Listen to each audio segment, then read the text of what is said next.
Hi, my name is Liz. I'm in your second hour and I will be doing the book The Son of Neptune. It's a book by Rick Riordan. That's the image of it. The genres include young adult fiction, Greek mythology novel, and fantasy fiction, and just I'm going over option 1, which is the development of a character in my book. So the character I picked was Frank Jong. He is an Asian Canadian who is 15 years old, and he lives in Rome. Sort of lives in Rome. He's a demigod. He's a Roman demigod, and his life depends on a stick. It literally depends on a piece of bark. Near the beginning of the book, he doesn't think very highly of himself. He generally is very insecure about his body and his powers, and generally who he is. And he doesn't know anything about his family powers. His only friend at camp just happens to be Hazel.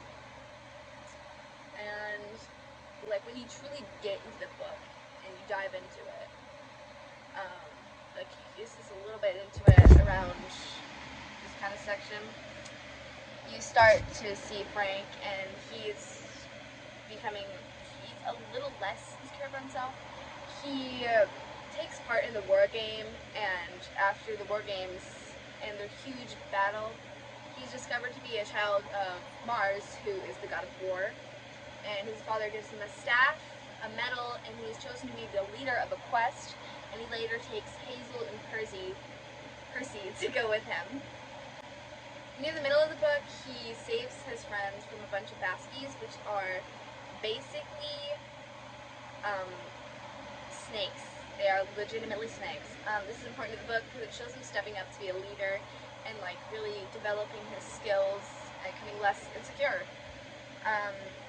He also, this is a big part of the book, he gives Hazel the stick that his life depends on, which is important because he's trusting Hazel, which is really nice. During like the big battle, he risks to save his life to save Thanatos, and he's the god of peaceful death.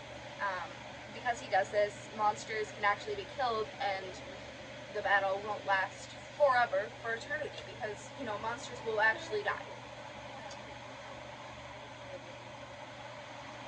During this, he really discovers his powers. He ends up turning into, I think, an elephant and a dragon, kimono dragon.